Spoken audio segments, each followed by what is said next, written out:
Hello everyone, welcome to Raj Malhotra IAS Institute. My name is Akash Sherawat and in this video we are going to discuss the important current affairs for week 2 of May 2020.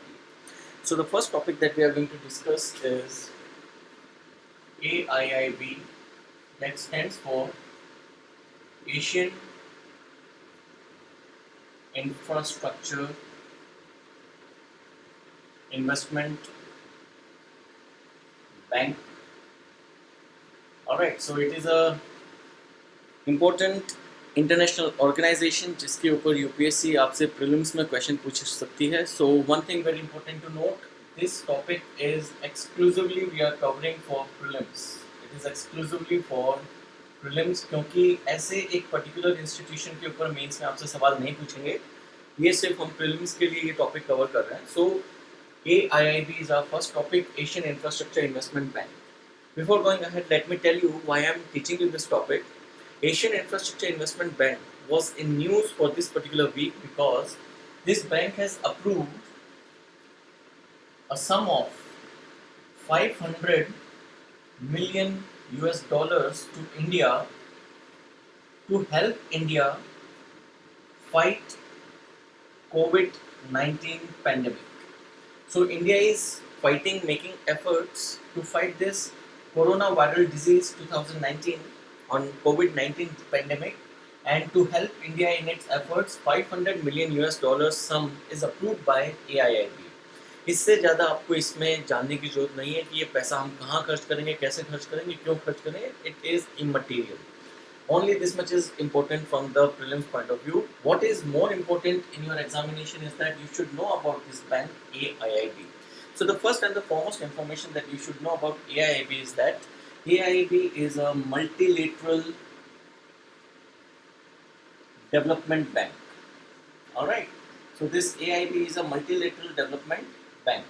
So the more important thing to note here is that it is a development bank. Development bank means that the focus of the funding provided by Asian Infrastructure Investment Bank will be socio-economic outcomes of a country. Alright, so the focus is socio-economic outcomes, and it is a multilateral development bank. Multilateral means that multiple countries are the member of this bank, and these countries lend money for the developmental work in a particular country. That is the focus of the activities that are funded by AIIB is socio-economic outcomes. Is it clear? Alright, now coming to the next important dimension of AIIB is its membership. Alright, if we talk about the membership,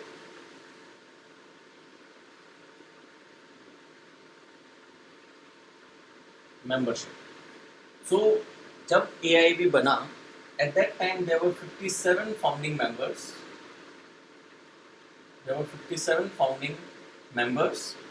Alright, these 57 founding members were there, and they signed a particular document जिसका नाम है Articles of Agreement. In 57 members ने एक document sign किया. उस document का नाम है Articles of Agreement. This document becomes the basis for establishment of AIIB. These 57 founding members, they signed this article and led to establishment of AIIB. However, over the time, the membership has increased, and the membership right now is 102 countries. These 102 countries are the member countries of Asian Infrastructure Investment Bank. Is it clear? Alright. Now, one thing can be asked, is India a member? The answer is yes, India is a member. Question can also be asked, was India the founding member of AIIB? The answer will become no, India is not a founding member. That means India was not part of the 57 countries that led to establishment of AIIB. However, India became the member of AIIB in the year 2016. Alright, so India became the member of AIIB in 2016. And one thing very important to note, out of these 102 countries, precisely 14 countries are those countries which are also the member of the G20 nation grouping. Alright, so this is about AIIB. एक और छोटी सी information जो इसके ऊपर आपसे prelims में question पूछा जा सकता है कि AIIB के हेडक्वार्टर्स कहाँ पे है। इसका आंसर है इसके हेडक्वार्टर्स हैं इन Beijing. The headquarters of AIIB is located in Beijing. Alright, so this was all about that I wanted to discuss with respect to the Asian Infrastructure Investment Bank. Alright, so I think that this concept is quite clear to you. What is AIIB? इसका headquarter कहाँ पे है? India member है, अगर है तो किस प्रकार का मेंबर है, इसका हेडक्वार्टर कहाँ पे है, all these things we have discussed. Now the second important news that was part of the second week, and this is related to armed forces. Alright, armed forces. News क्या थी पहले वो मैं आपको बता देता हूँ. In this particular week, that is the second week of May 2020, it has been decided that military engineering services के अंदर पूरे देश में approximately 9,000 posts they have been abolished.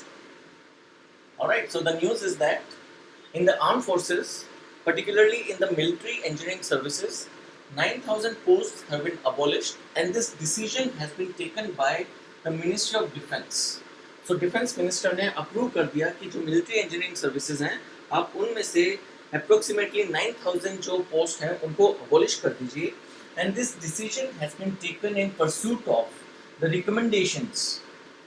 This decision has been taken in pursuit of the recommendations that were submitted by the Shekatkar Committee. Alright, तो Shekatkar committee 2016 की committee है. इस committee ने रिकमेंडेशंस दिए थे आर्म फोर्सेस को किसी पर्टिकुलर डायमेंशन के ऊपर.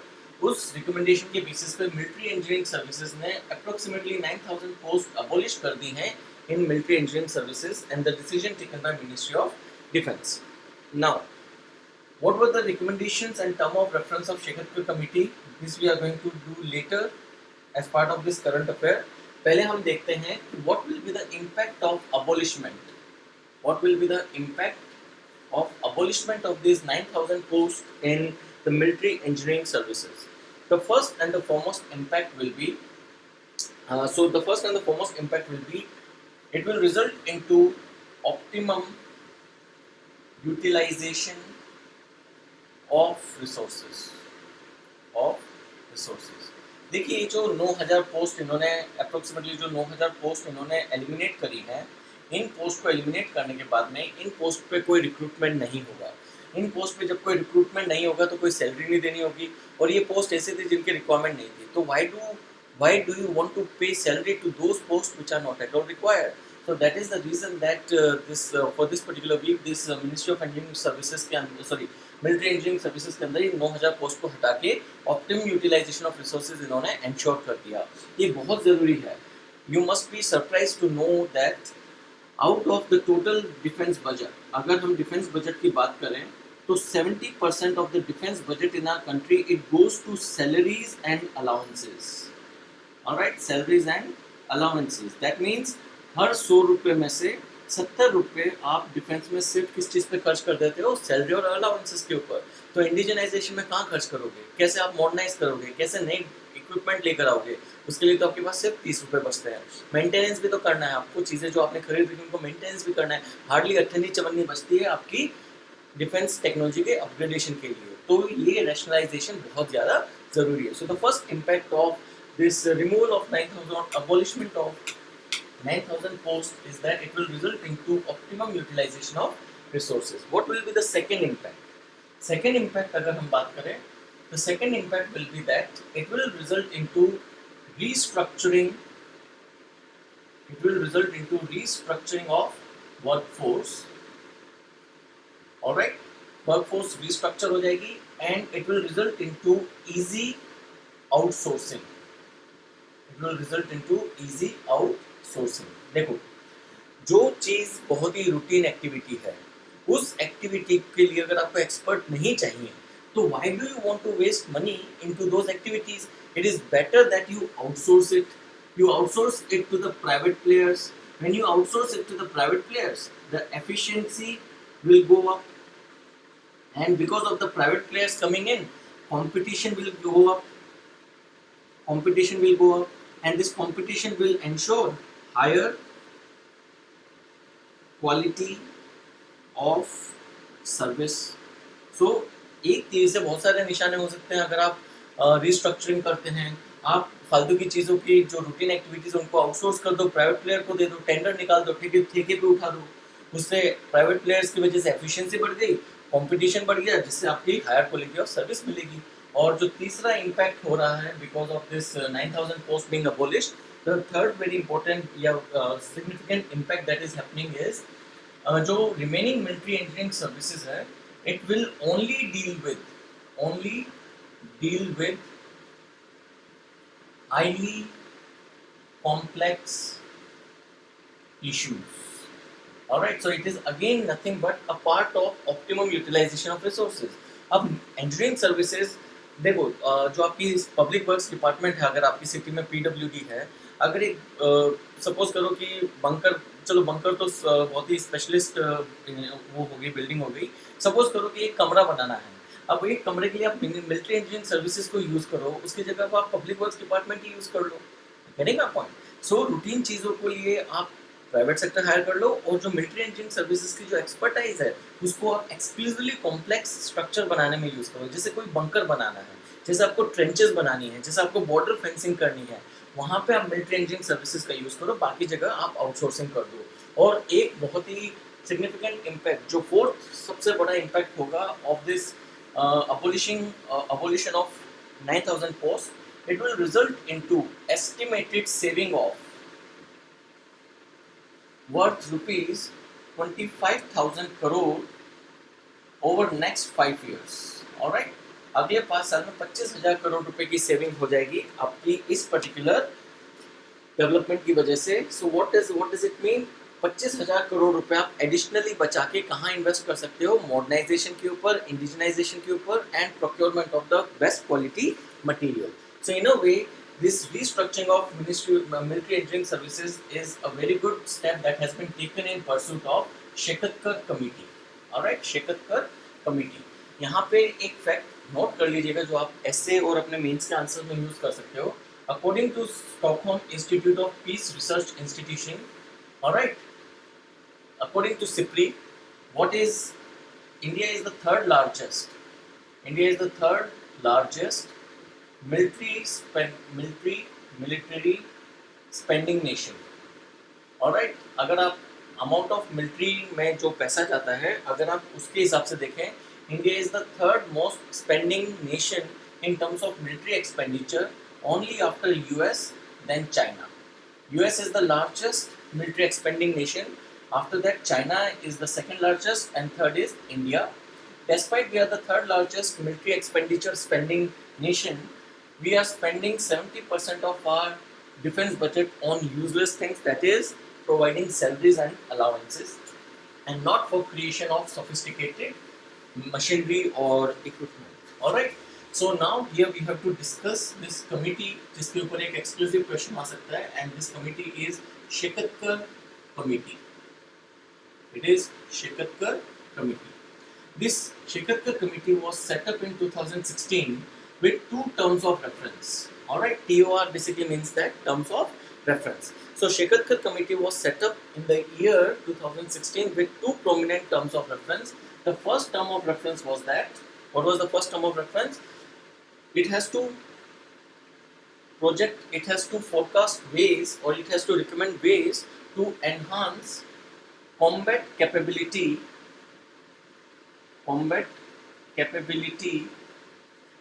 of Indian Armed Forces. So Shekatkar committee को क्या रिकमेंड करना था? सबसे पहले कि आप कैसे हमारी आर्म फोर्सेस की कॉम्बैट कैपेबिलिटी यानी लड़ने की क्षमता को कैसे बढ़ाएंगे, उस चीज के बारे में रिकमेंडेशंस दीजिए। The second important term of reference is that you have to recommend ways to rebalance military expenditure. जो आर्म फोर्सेस, जो मिलिट्री के ऊपर जो एक्सपेंडिचर हो रहा है, उसको कैसे रीबैलेंस करेंगे, ये भी आपको रिकमेंड करना है। सो इन 2 टर्म्स ऑफ रेफरेंस के लिए शेकतकर कमेटी का गठन हुआ 2016 में। ये जो शेकतकर कमेटी है, ये एक 11 मेंबर कमेटी थी। It was an 11 member committee, and this 11 member committee submitted it's recommendations in December 2016. So December 2016 में इन्होंने अपने recommendations submit करी, out of which certain recommendations have already been accepted and implemented. जैसे अब आपने देखा होगा कि जो हमारे बिपिन रावत साहब हैं, he became the chief of defense staff. Chief of defense staff. So this post was recommended by Shekatkar committee. So इस प्रकार से कई रिकमेंडेशंस शेकतकर कमेटी की एक्सेप्ट हो चुकी हैं और इम्प्लीमेंट हो चुकी हैं. So now we have to look into what are the important recommendations of Shekatkar committee. So let us now look into the important recommendations of Shekatkar committee. So the first important recommendation of Shekhar committee is about defense budget. It is about defense budget. So what Shekhar committee has said that India's defense budget should be approximately 2.5 to 3% of GDP. Alright, आपका जो gross domestic product है भारत का, उस gross domestic product का 2.5% से 3% जो है वो हमारा defense budget होना चाहिए for effective defense modernization, effective enhancement of combat capability. All right. Second, it said that we should create joint war colleges. We should create joint war colleges for, you can say, joint service war colleges for training of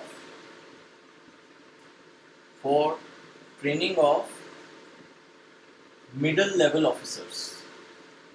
alright, so हमारी सेना के जो middle rank के officers हैं उनकी training के लिए joint service war colleges होने चाहिए. ये जो जॉइंट सर्विस वॉर कॉलेजेस हैं, it will be providing training to all the 3 joint services. For example there is navy भी यहाँ पे ट्रेन होगी, एयरफोर्स भी यहाँ पे ट्रेन होगी, और उसके साथ साथ मिलिट्री भी यहाँ पे ट्रेन होगी. इन तीनों की जो मिडल लेवल ऑफिसर्स हैं वो एक ही जगह पे आके ट्रेनिंग लेंगे. सो it is like a combined overlapping training of all the 3 forces. It is going to improve the wartime coordination among the different forces. इस वजह से ये हमारी combat capability को भी enhance करेगा. So what this committee said that इस प्रकार के जो 3 joint service war colleges हैं, इन्होंने बोले ऐसे 3 colleges आप सेटअप करिए. पहला सेटअप करिए महू के अंदर, MHOW. Mhow is in Madhya Pradesh. Second, you should set up in Secunderabad. Secunderabad is in Telangana. And the third, that is Joint Service War College, it should be set up in Goa. So it recommended 3 Joint Service War Colleges for training of middle level officers. So this was the second important recommendation of Shekhar committee. The third important recommendation of Shekhar committee is that it says that you should transform military intelligence school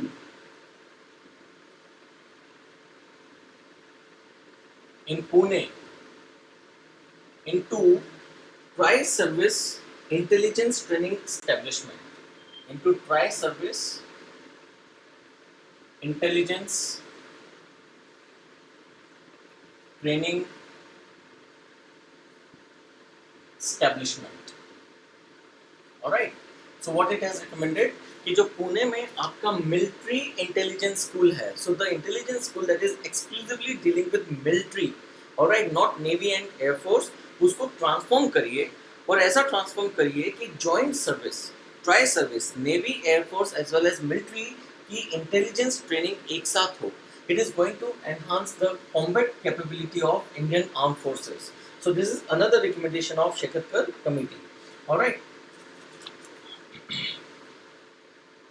Next important recommendation जो अभी implement हो चुकी है कि combined defense staff के जो chief हैं, so chief of combined defense staff, it should be created, and this has been implemented with the former General Bipin Rawat being appointed as combined defense service staff. Alright, chief of defense staff. Alright, so this post has already been created and this recommendation has already been implemented. Another recommendation it has said is that जो military assets का model है, जो military के जो assets हैं उनको run करने का जो अभी मॉडल है, it is GOGO, GOGO model. GOGO means that the assets are government own, the assets are government owned and government operated. Alright, so what it has recommended that those models that are associated with military assets, which are right now GOGO, they must be transformed into GOCO. Alright, GOCO simply means that government owned but contracted या contractor operated. Alright, so what it is trying to say, this Shekatkar committee, it has said that what government should do, the government should go for, the government should go for, uh, pardon me, the government should go for greater outsourcing of activities. Alright, greater outsourcing. तो अगर आपने अभी देखा हो जो military engineering services की rebalancing जो कई पोस्ट इन्होंने अबॉलिश करी हैं, वो इसलिए अबॉलिश करी हैं ताकि उसको आउटसोर्स किया जाए. So that recommendation is also made by the Shekatkar committee. Alright, so जैसे for example Indian Military Academy IMA Dehradun, जहाँ पे आपकी जो मिलिट्री ऑफिसर्स होते हैं उनकी ट्रेनिंग होती है, तो वो आईएमए देहरादून की जैसे मैस है. अब उस वो मैस कौन ऑपरेट करता है? Government employees. और वो मैस किसकी है? गवर्नमेंट की है. तो उस मैस को गवर्नमेंट एम्प्लॉयज ही रन करते हैं, जो वहाँ पे खाना देते हैं वो गवर्नमेंट एम्प्लॉय हैं. सो it is government on and government operated. ये कह रहे हैं कि अब ऐसी नॉन एसेंशियल एक्टिविटीज को आप कॉन्ट्रैक्ट आउट कर दो, कॉन्ट्रैक्टर को दे दो. So it the mess will be of the government on, लेकिन it will be operated by the contractor. So what it will result into this GOCO model, GOCO model will result into greater privatization. It will result into greater privatization, और privatization की वजह से efficiency बढ़ जाएगी, उसके साथ साथ competition बढ़ने की वजह से quality of service भी shoot up हो जाएगा. Alright, so this is another recommendation of Shekatkar committee, that you should go for greater privatization of non-essential services, which will result into greater efficiency and quality of service through increased competition. Alright, apart from this, another important recommendation of Shekatkar committee is that you should go for closing down those establishments which are not important. So the next important recommendation is that close down non-required assets of armed forces. Alright, अब देखो जैसे peace time है. Alright, right now is a peace time, अभी कोई war नहीं है, लेकिन जो 1971 की वॉर थी, जो 1962 की वॉर थी, जो 1965 की वॉर थी, उस टाइम पे जो मिलिट्री फार्म्स क्रिएट हुए मिलिट्री को सप्लाई देने के लिए, मिलिट्री फार्म्स क्रिएट हुए, मिलिट्री लैंड्स क्रिएट हुए. ऑलराइट, सो पोस्टल सर्विसेज, आर्मी की पोस्टल स्टेशंस जो आपने क्रिएट करे. अब ये जो चीज़ें हैं ये नॉन एसेंशियल या नॉन रिक्वायर्ड हो गई हैं, क्योंकि ये कब बनी थी? 1971 की वॉर में बनी थी, 1962 की वॉर में बनी थी, 1965 की वॉर में बनी है. लाइक फॉर एग्जांपल सपोज करो कि 1965 की वॉर में आप से पंजाब बॉर्डर पर फाइट कर रहे हो पाकिस्तान के साथ में, तो वहाँ पे गाँव जो आर्म फोर्सेस थे उन्होंने फार्म्स क्रिएट कर दिए ताकि वहाँ की सेना को खाने पीने का राशन मिल सके. अब वो फार्म्स की रिक्वायरमेंट ही नहीं है, क्यों? It's a peace time. So ये फालतू में आप मेंटेन कर रहे हो, यहाँ पे खर्चा हो रहा है. तो शेकतकर कमेटी ने बोला है कि ऐसे नॉन रिक्वायर्ड एसेट्स जो हैं आप उनको आप क्लोज कर दो, because it is resulting into wasteful expenditure. Alright, so these are the major recommendations. अगर शेकतकर कमेटी के ऊपर मेंस में क्वेश्चन पूछ भी लेते हैं that what are the recommendations of Shekatkar committee and what the government has taken, what the recommendation or what steps the government has taken on these recommendations, तो ये 6-7 रिकमेंडेशन आप शेकतकर कमेटी की बता दीजिए. और creation of the combined defence staff, जो chief of combined defence staff की post, और reduction of 9,000 posts in military engineering services, they are the implementation of the Shekatkar committee, and many more such steps will be taken by the government in near future. Alright, so all these things you have to explain as part of this particular question. So this was all about the second current affair about restructuring of military, or you can say the armed forces से related current affair था. अब हम third topic पे चलते हैं. Alright, just give me a minute.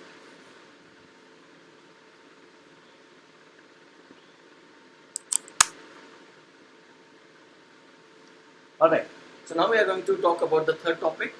The third topic is related to locust and agriculture. Third is locusts and agriculture. Alright, locusts. Locust को हिंदी में कहते हैं टिड्डी. Alright, ये grasshopper टाइप होते हैं. These are tropical grasshoppers. Tropical grasshoppers. Alright, yellow colour के grasshoppers होते हैं जो झुंड में उड़ते हैं, जिनको हिंदी में टिड्डी बोलते हैं. Alright, टिड्डी या टिड्डे जो होते हैं. So locusts are a kind of pest. They are pests, and they are pests. That means they are detrimental to agriculture. They destroy agriculture. So what is the current affair related to locusts? The current affair is that this week, that is the second week of May 2020, desert locusts. Desert locusts. This is one out of 4 species of locusts that are found in India. In May 2020, desert locusts have been reported by Locust Warning Organization in Sri Ganganagar and reported by Locust Warning Organization in Sri Ganganagar and Jaisalmer districts of Rajasthan. Alright. So what has happened that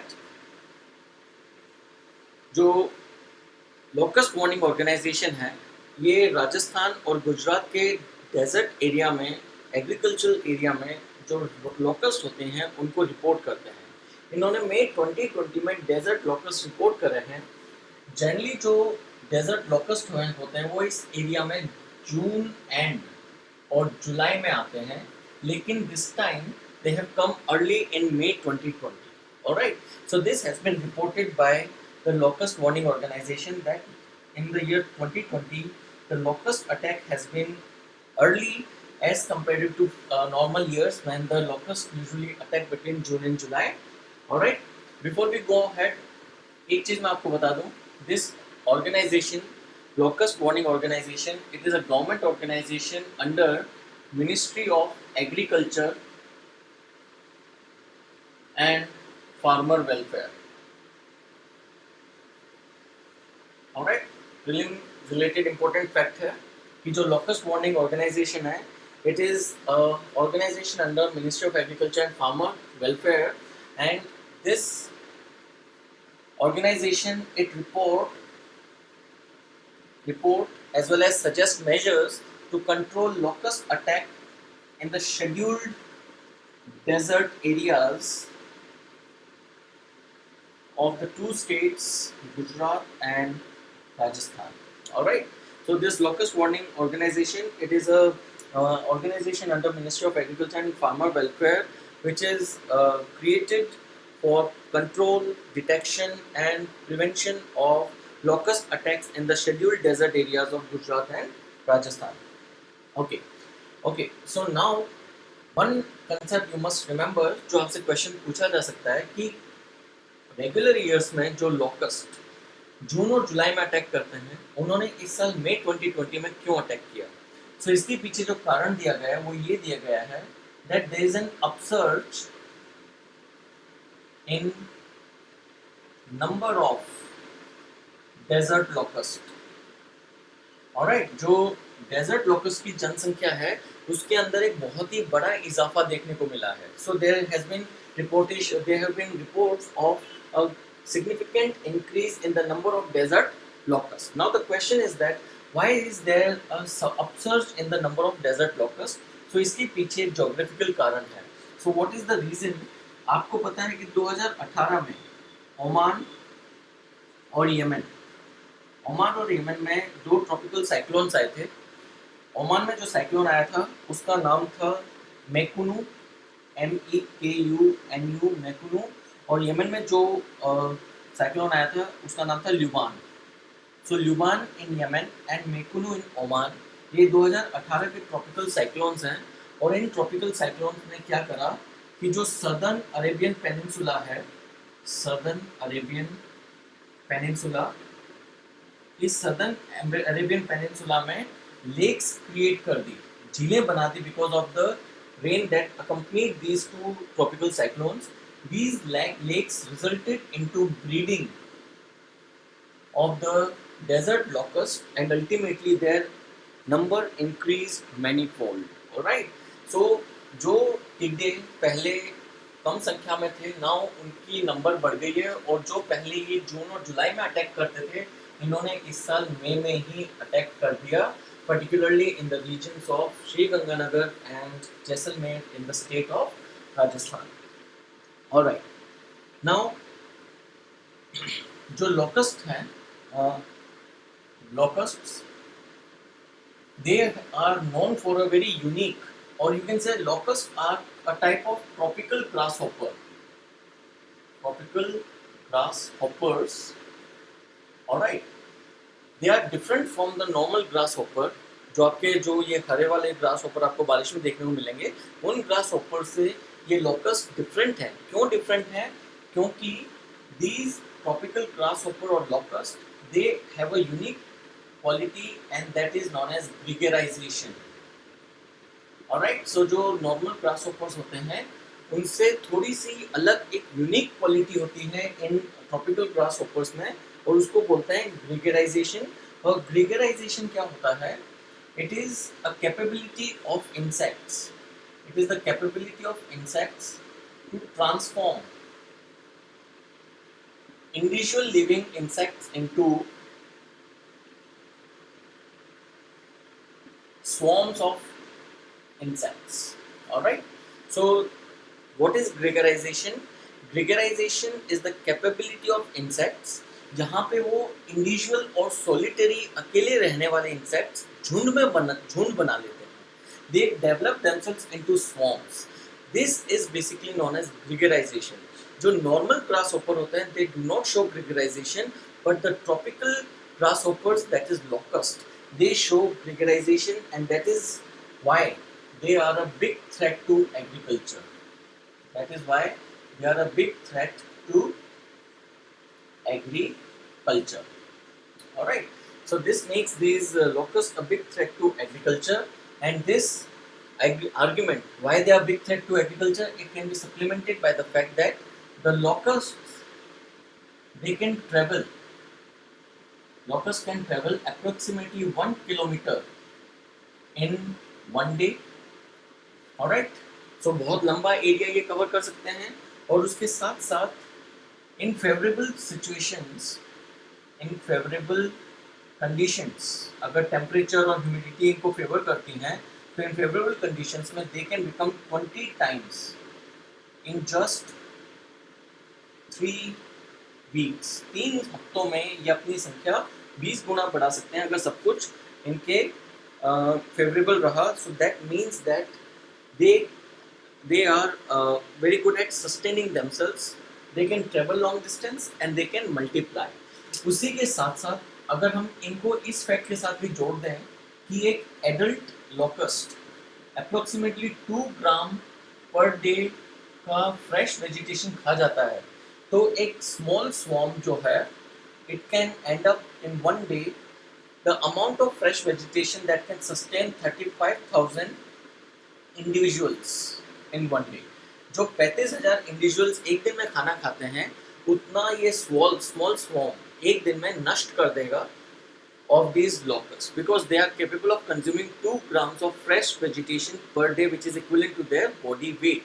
So considering their capability to multiply their number and amount of distance they can travel in one day and amount of food they can destroy, अगर बहुत बड़ा large swarm create हो जाएगा, it can result into tremendous amount of devastation to agricultural produce.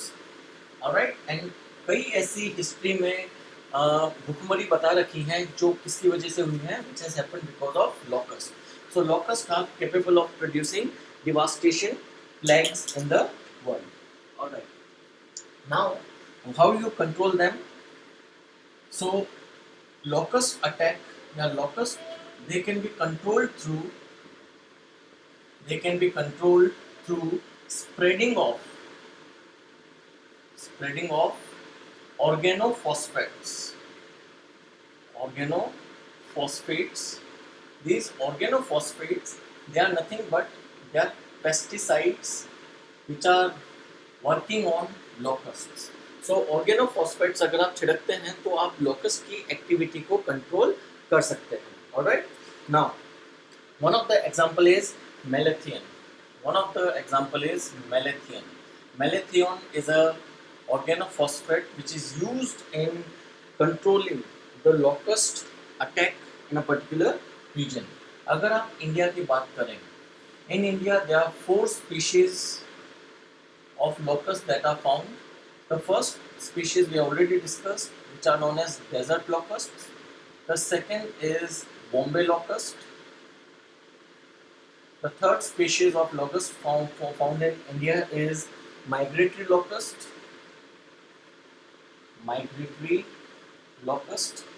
And the fourth category is, fourth species is tree locust.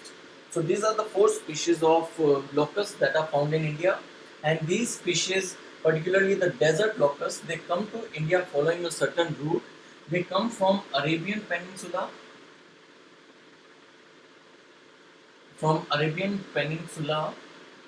They traveled to Iran.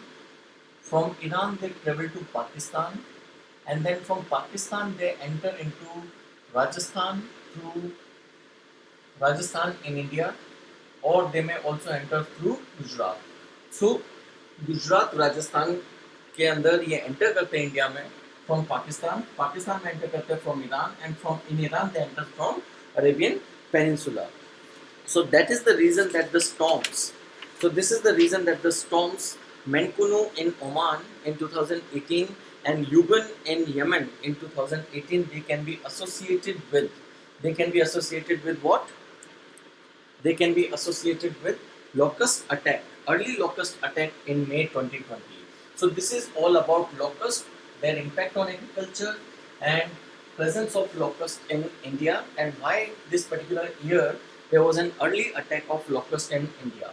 Now next we are going to discuss another important current affair, and that is about Kailash Mansarovar.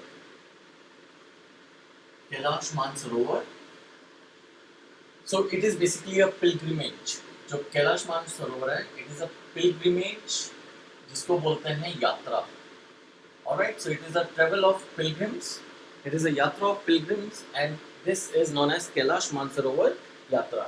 ये कैलाश मानसरोवर यात्रा news में क्यों थी? Because approximately 80 kilometer long, 80 kilometer long road has been inaugurated by the Minister of Defense. Alright, this is going to reduce time taken. This is going to reduce time taken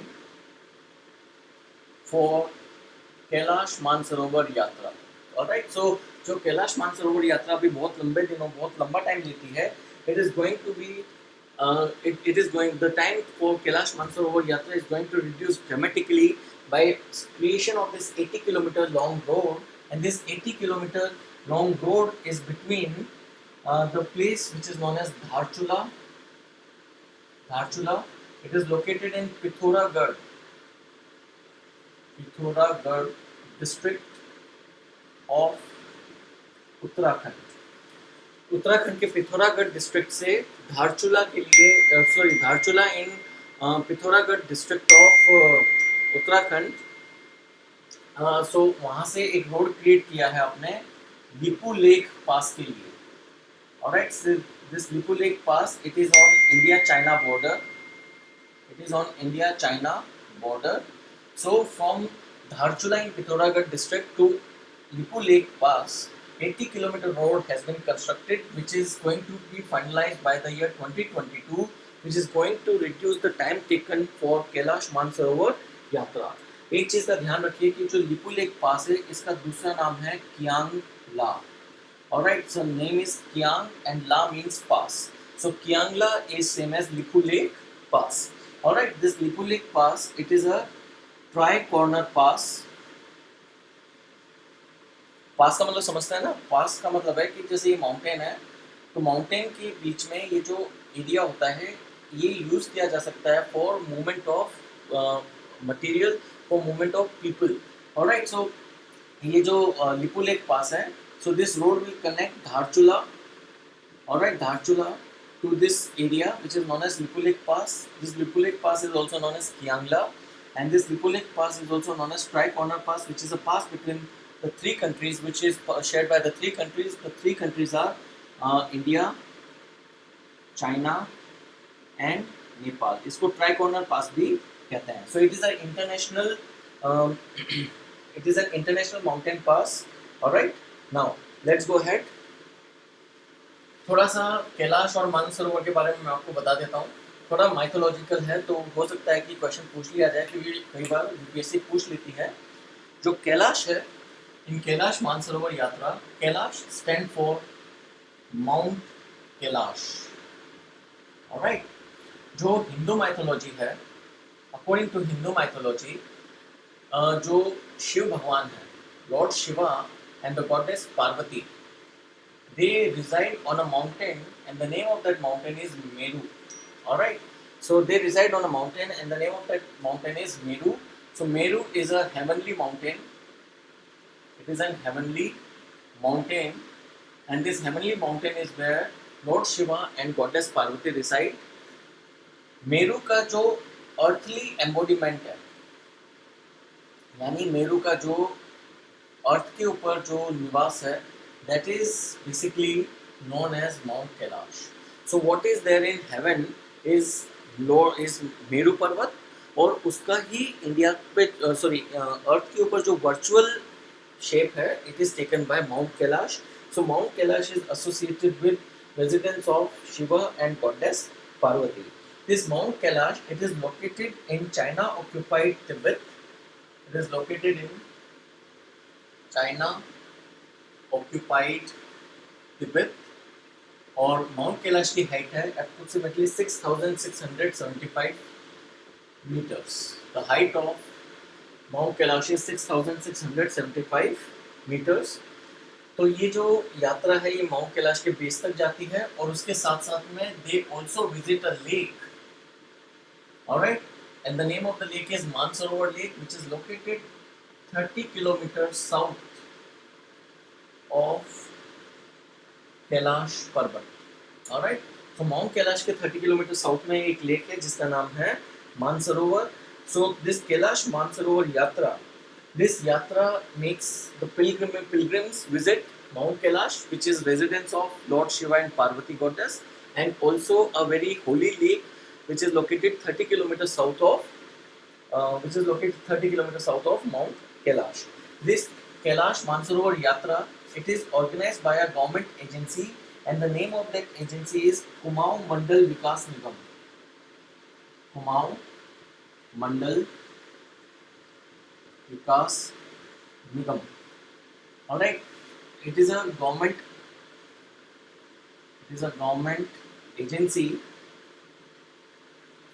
This Kumaon Mandal Vikas Nigam, it is a government agency. Alright, this organizes Kailash Mansarovar Yatra. Alright, so this is all about the Kailash Mansarovar Yatra and why it was in news.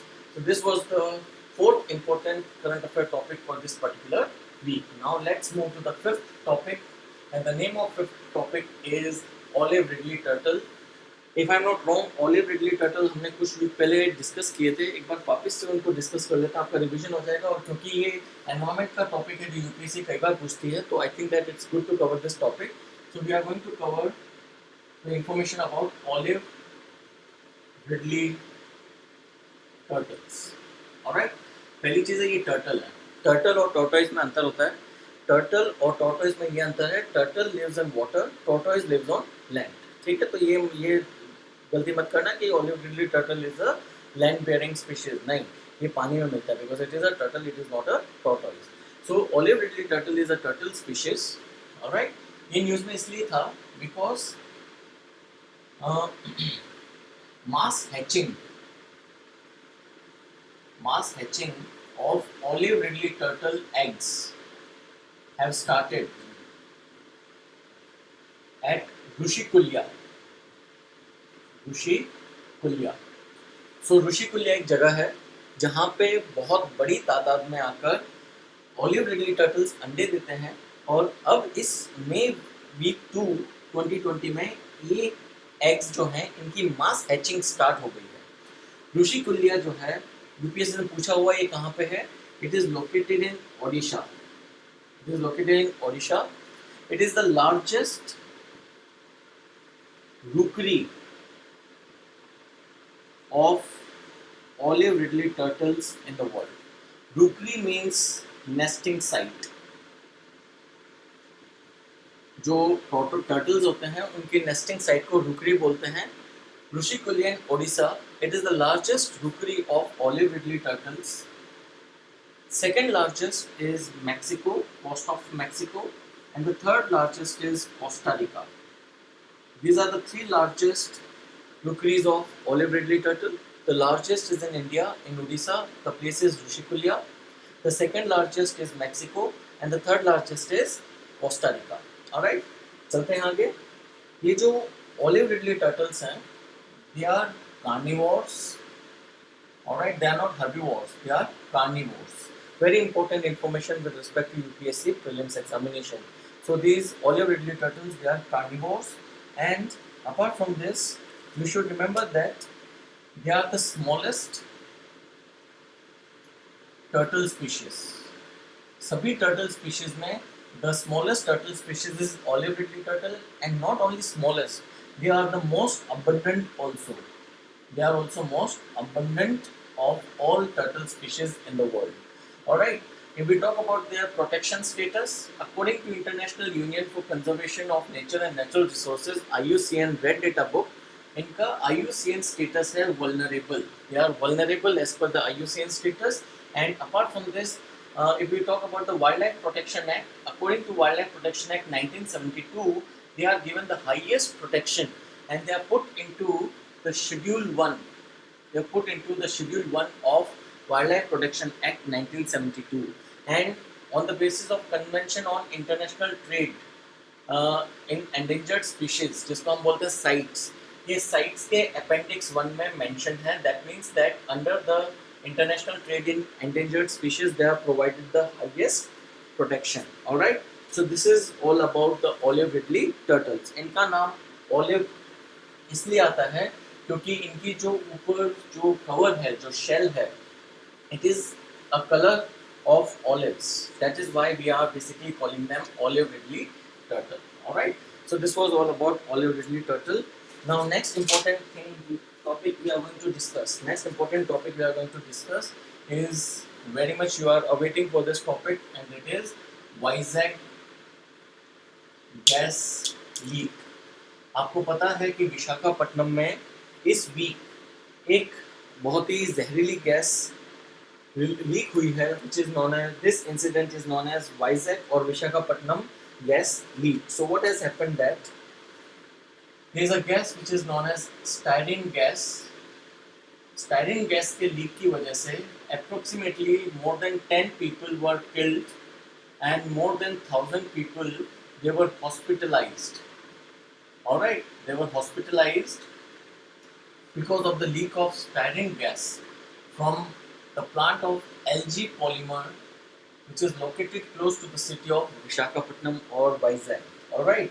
So this styrene gas, इसके leakage की वजह से 10 लोगों की मृत्यु हो गई और 1000 के आसपास के जो लोग हैं they were hospitalized. जो स्टाइरिन है, styrene is a organic compound. It is an organic compound.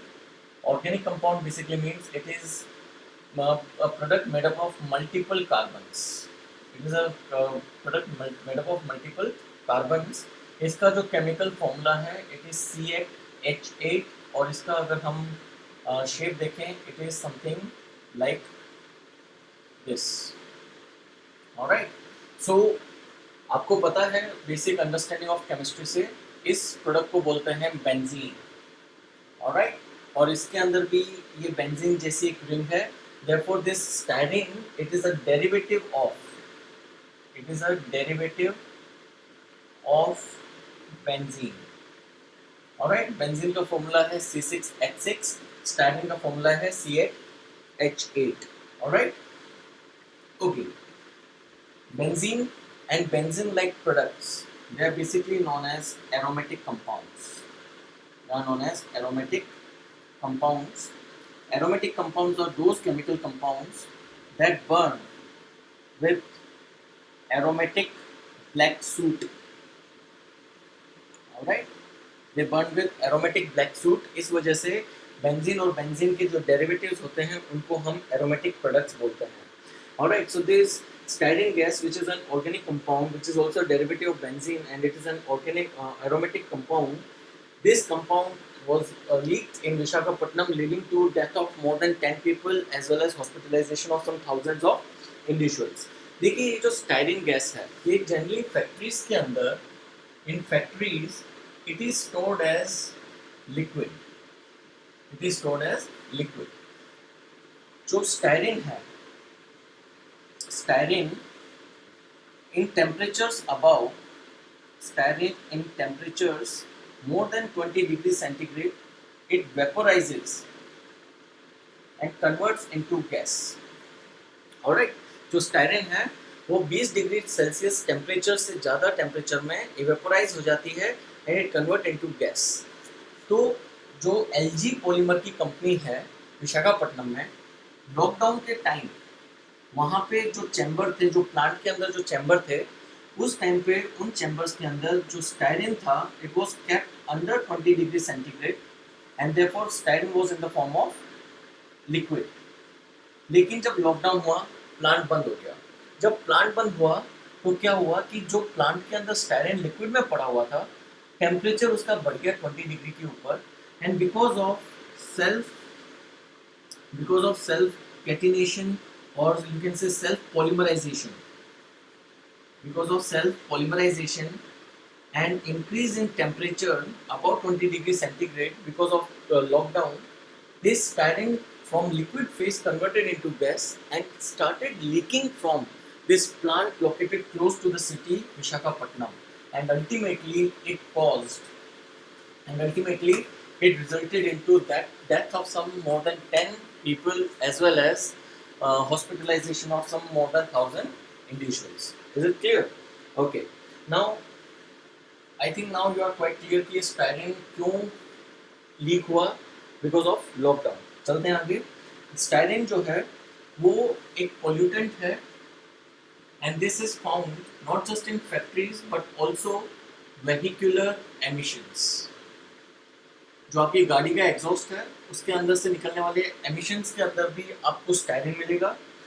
जो सिगरेट स्मोक करते हैं they also inhale certain amount of styrene. Cigarette smoke also consists of styrene, and it is also found in natural fruits and vegetables.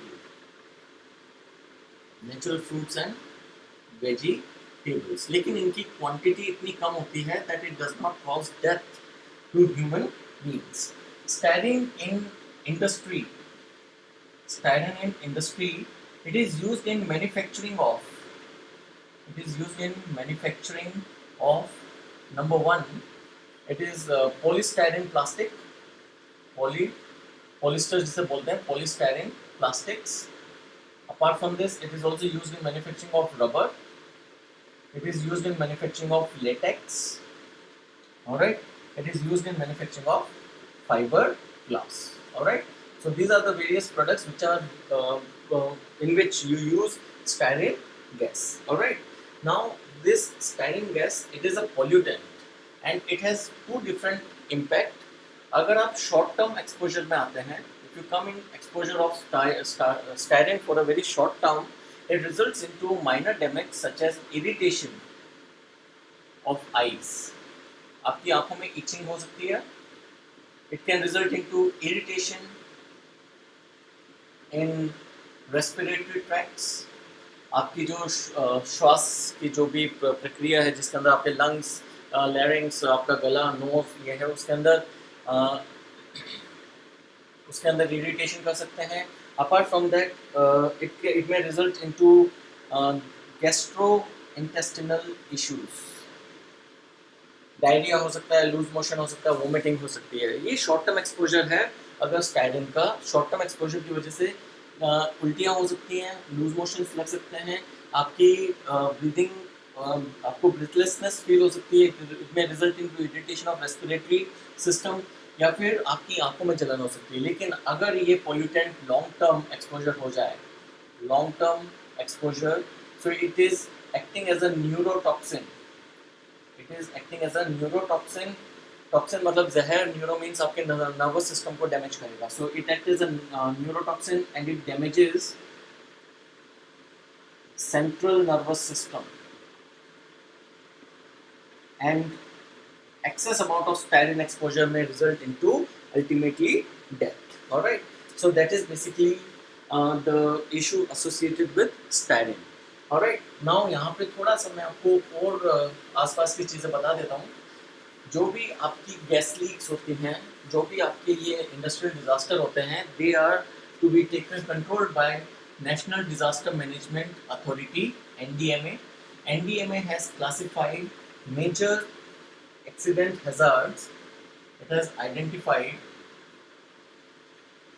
major accidental hazards. All right, so this NDMA, it has also classified the Vizag gas leak as a major accidental hazard. So what do you, so now here you should understand that what is the definition of major accidental hazard. Any industrial hazard will be, any industrial accident will be called a major accidental hazard only if, number one, um, it leads to death of any individual inside the industry or outside the industry, या फिर 10 या more than 10 people they are injured in any industrial accident. Such kind of industrial accidents will be called major accidental hazards. और आपको पता है कि ये जो वाइजैक गैस लीक हुआ है, इसके अंदर 10 लोग तो मर गए, 10 से ज़्यादा लोग मर गए हैं और हजारों हॉस्पिटलाइज हुए हैं. Therefore, NDMA has already classified the Vizag gas leak as major accidental hazard. अब यहाँ पे मेंस के रिलेटेड आपसे पूछा जा सकता है that what are the laws that are present in India, laws present in India to tackle this problem of chemical disasters. तो एक चीज़ मैं आपको यहाँ बता दूँ, 1984 is the watershed year. It is the watershed year that has resulted into enactment of various laws for chemical disasters. Before 1984, 1984 से पहले, only Indian Penal Code, IPC, only IPC was there to take care of chemical disasters. To take care of chemical disasters. In 1984, एक ऐसा event हुआ, उसके बाद में multiple legislations were created. So what was the incident of 1984? And it was Bhopal gas tragedy. Bhopal gas tragedy.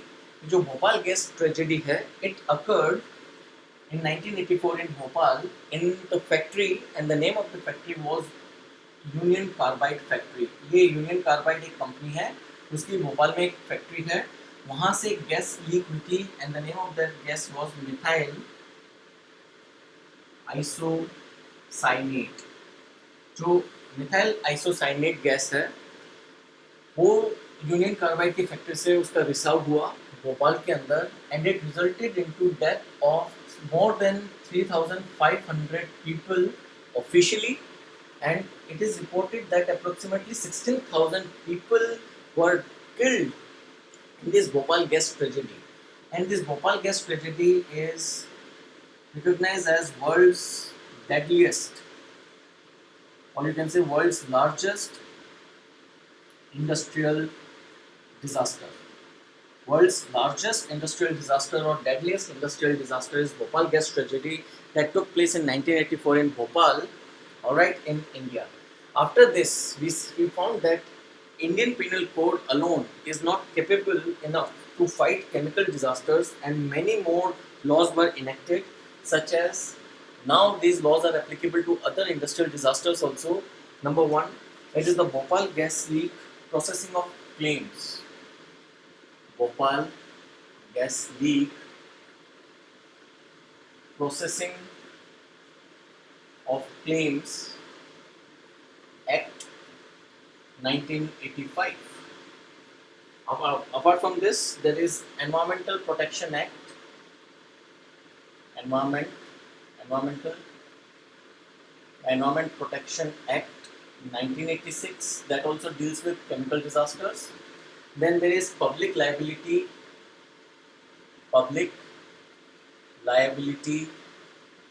Insurance Act 1991. Then apart from this, there is National Environment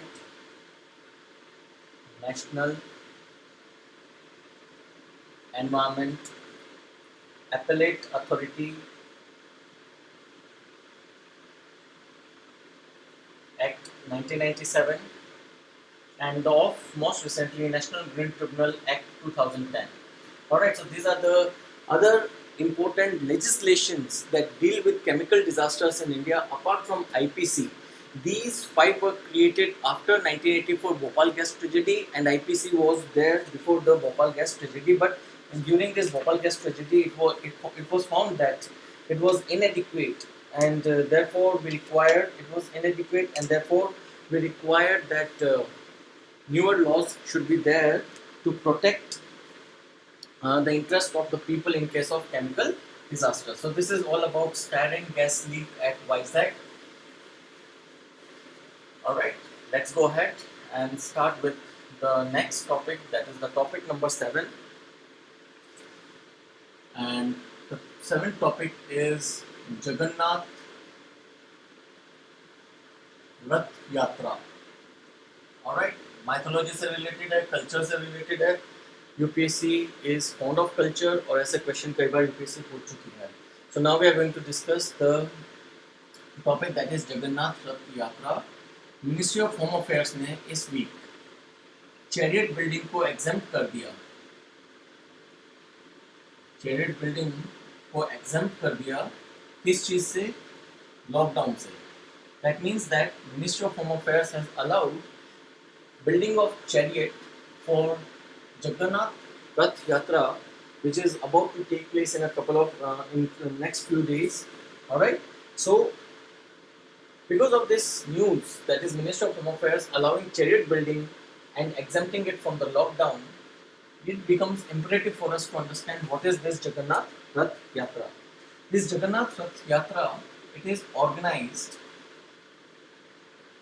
in the city that is known as Puri, which is located in the state of Odisha, and this Rath Yatra is organized on the second day of Shukla Paksh. It is organized on second day of Shukla Paksh of month Asad. Alright, so Asad is the month. उसके second day के waxing phase में ये Rath Yatra organize होती है. देखिए, let me tell you one thing. This is new moon, जिसको बोलते हैं amavasya. Then there is full moon, जिसको बोलते हैं purnima. And then there is again amavasya. From new moon to full moon, this phase of moon is known as वैक्सिंग, waxing Hindi में बोलते हैं Shukla Paksha. And from full moon to amavasya, this phase is non as waning, and जिसको बोलते हैं Krishna Paksha. Alright, so in the month of Ashadh, during the waxing phase, the second day of this waxing phase is the day when Jagannath Rath Yatra is starting, that is organized. This Jagannath Rath Yatra, it is a 9-day event. It is a 9-day event that commemorate returning of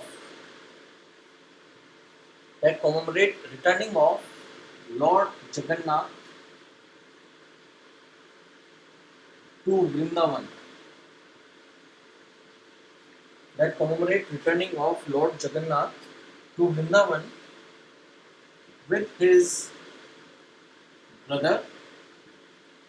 Name of brother of Lord Jagannath is Balbhadra, and his sister. And the name of the sister is Subhadra.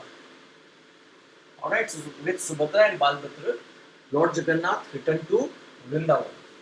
This Rath Yatra, it is approximately 9 day, 9 day event तो है, ये approximately 3 kilometre की रथ यात्रा है. And कहाँ से कहाँ तक ये होती है? I'll tell you this thing. Alright. This Rath Yatra is approximately 3 kilometer. It starts from Jagannath Temple. It starts from Jagannath Temple to Gundicha Temple. दोनों के बीच में डिस्टेंस अप्रोक्सीमेटली 3 किलोमीटर है.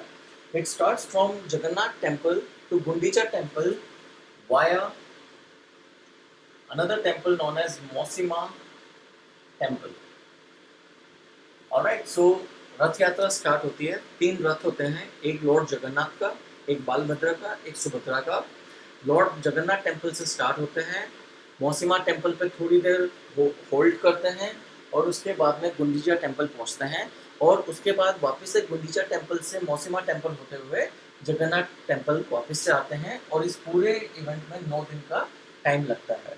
Alright, so this is basically the Jagannath रथ यात्रा. इसमें 3 रथ होते हैं, 3 chariots होते हैं और हर एक गॉड एंड गॉडेस का अपना रथ का अपना नाम है. Like for example, the name of Lord Jagannath Rath is Nandi Ghosh. Nandi Ghosh. The name of Balbhadra Rath is basically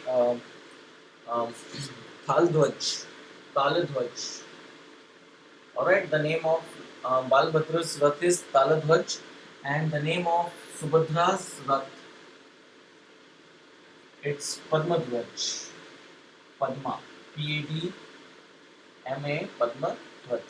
Alright, so there are 3 Rath in Jagannath Rath Yatra. The first is Lord Jagannath's Rath, which is known as Nandi Ghosh. Second is Balbhadra's Rath, which is known as Taladhwaj. And Subhadra's Rath, basically known as, or the name of Subhadra's Rath is Padmadhwaj. Alright, before we go ahead, let me tell you the Hindi name of the months. जो ये आषाढ़ हमने word use किया है, it is the name of Hindi month. UPSC ने पूछा हुआ है ये सवाल, हिंदी मंथ को ग्रेगोरियन कैलेंडर के साथ लिंक करिए.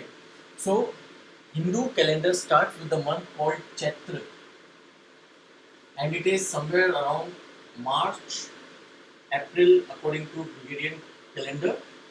After Chaitra there is second month Vaisakha या Vaisak. It is April, May. The third month after this is Jyesht, which is May, June. The fourth month is Asad, जहाँ पे रथ यात्रा होती है. 4th month is आषाढ़. इसके second day of waxing, अमावस्या के बाद जो वैक्सिंग फेज का सेकेंड डे है आषाढ़ मंथ का, उसे शुक्ल पक्ष बोलते हैं, द्वितीय ऑफ शुक्ल पक्ष, उस दिन रथ यात्रा स्टार्ट होती है. ये हो गया आपका लगभग जून जुलाई के आसपास. The 5th month is Shravan और Sawan. It is July August. After Shravan, next is Bhadrapad. Bhadrapad. It is August, September. Then after Bhadrapad, it is Ashwin. September, October. After Ashwin, there is Kartik. Kartik is October, November. Kartik की पूर्णिमा को आपकी दिवाली होती है. 9th is मार्गशीर्षा. मार्गशीर्षा. मार्गशीर्षा is November, December. 10th is your Posh. Posh is December, January. After Posh there is Magh, it's your January, February, and the 12th month is Falgun. Falgun again, sorry, Kartik की अमावस्या को होती दिवाली, पूर्णिमा को नहीं होती। फाल्गुन की पूर्णिमा को होती है आपकी Holi, and that is February, मार्च।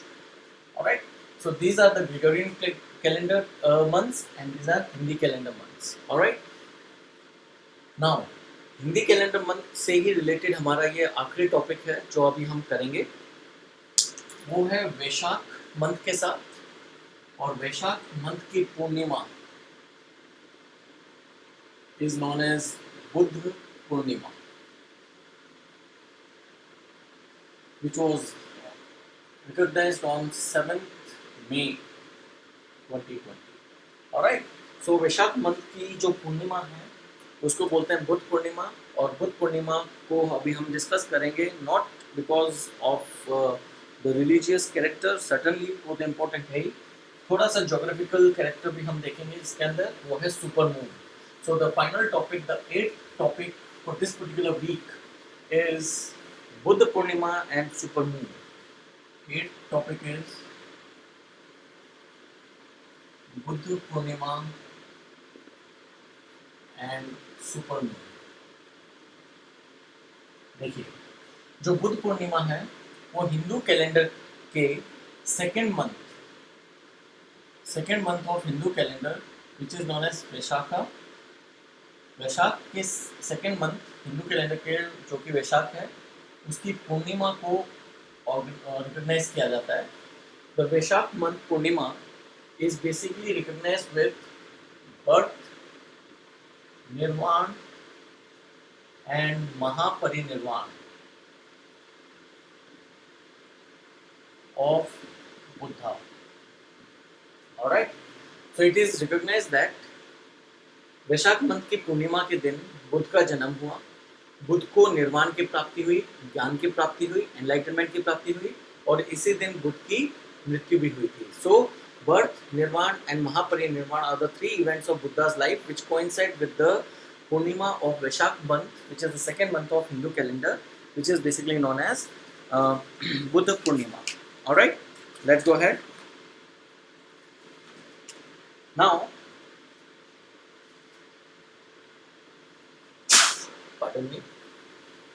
थोड़ा सा हम गौतम बुद्ध के बारे में देख लेते हैं, फिर हम सुपर मून के बारे में देखेंगे। गौतम बुद्ध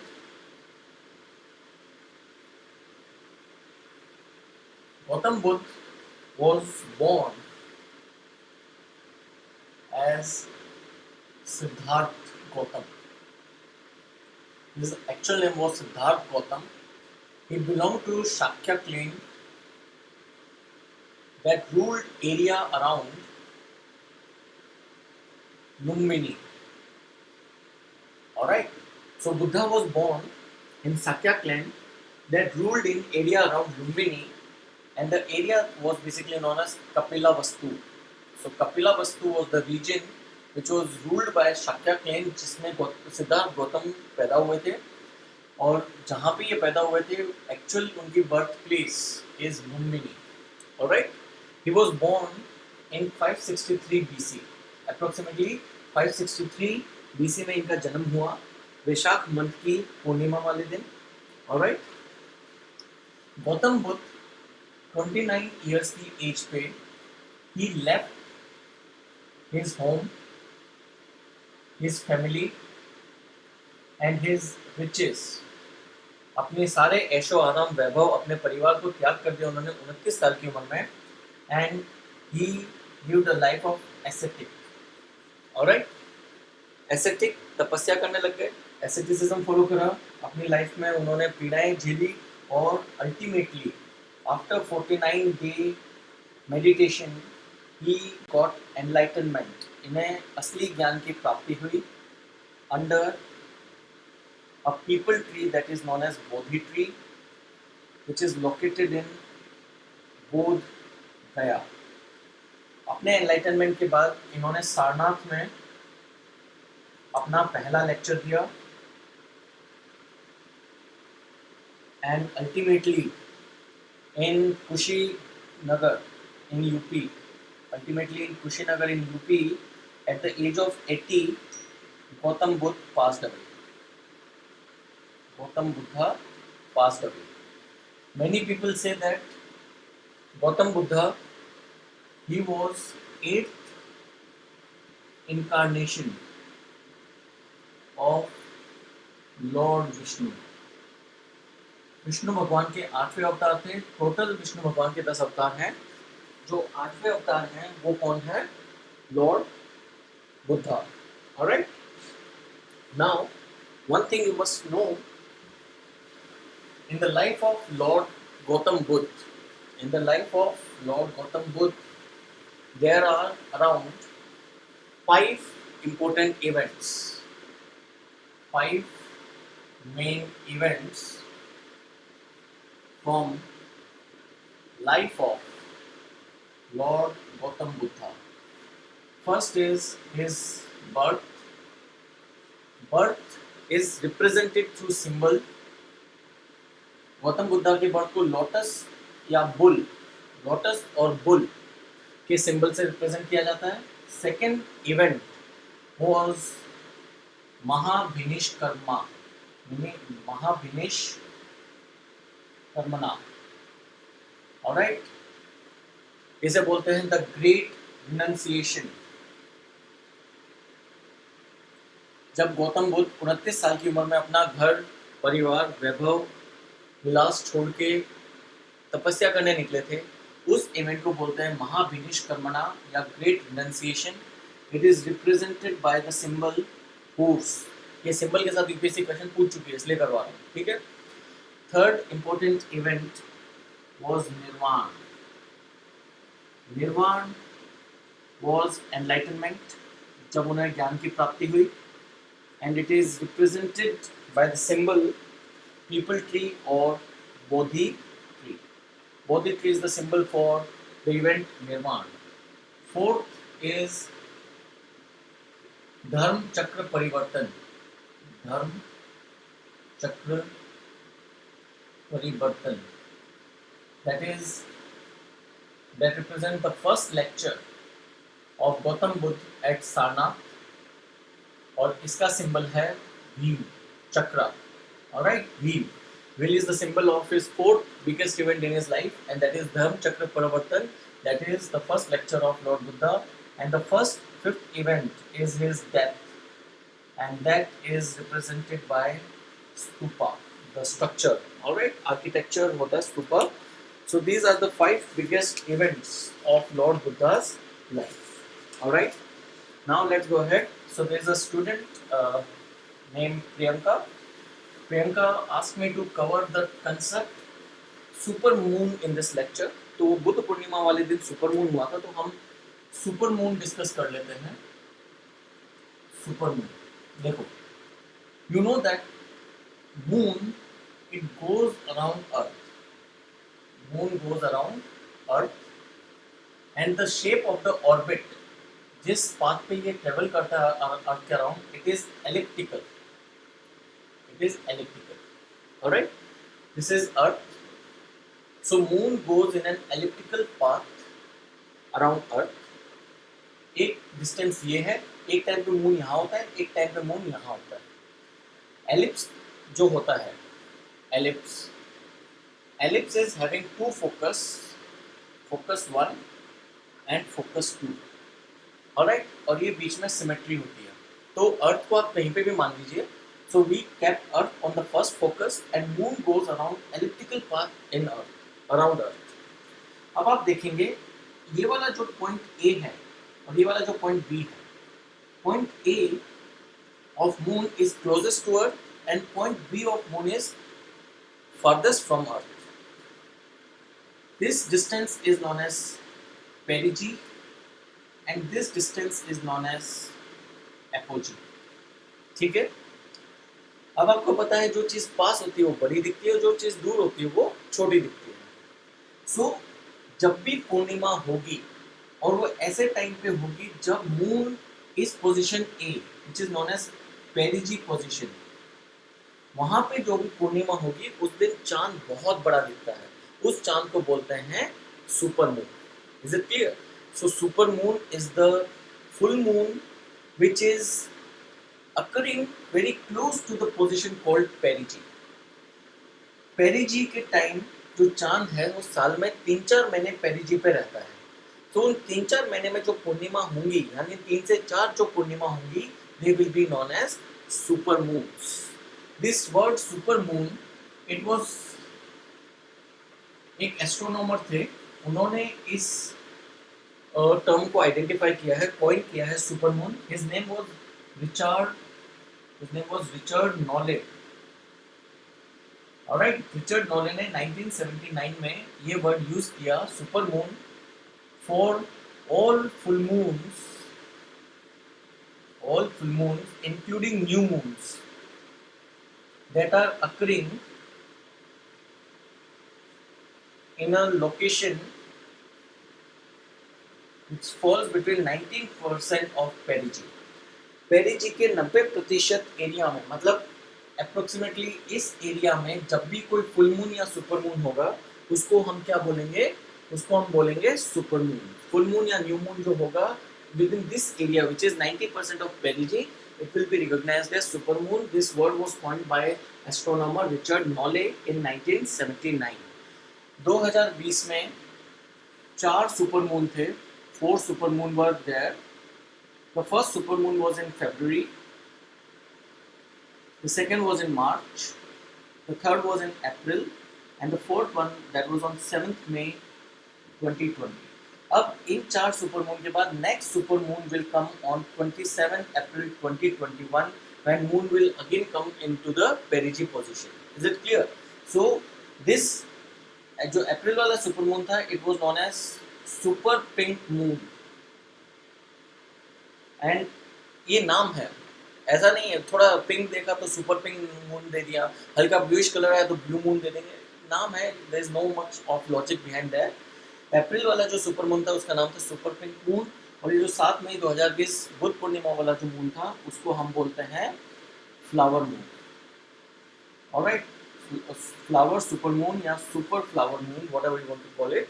सो it is a flower super moon of 7 May 2020। April वाले को बोला था super pink moon. It is just a nomenclature. बस ये ध्यान रखिएगा कि साल में 3 से 4 सुपर मून होते हैं। इस साल के चारों सुपर मून हो चुके हैं, एक फरवरी में, एक मार्च में, एक अप्रैल में और एक मई में। और जो अब नेक्स्ट सुपर मून आएगा वो आएगा 27 अप्रैल 2021 को। I think this is all about the super moon that I wanted to discuss with you people in this video। So with this I will close the session। I hope it was a good learning experience for you। These are the most important probable topics that I wanted to discuss। We have switched from the iPad way of teaching to the board way of teaching। I personally like the board way of teaching, and I think that you people will also find it quite interesting। So let's, if things go well, I will try to arrange a better infrastructure in the next class। और हो सकता है कि अगले week से हम live classes में भी आ जाएंगे। So with this I will close the session। Thank you very much। Have a great day ahead। Take care। Bye।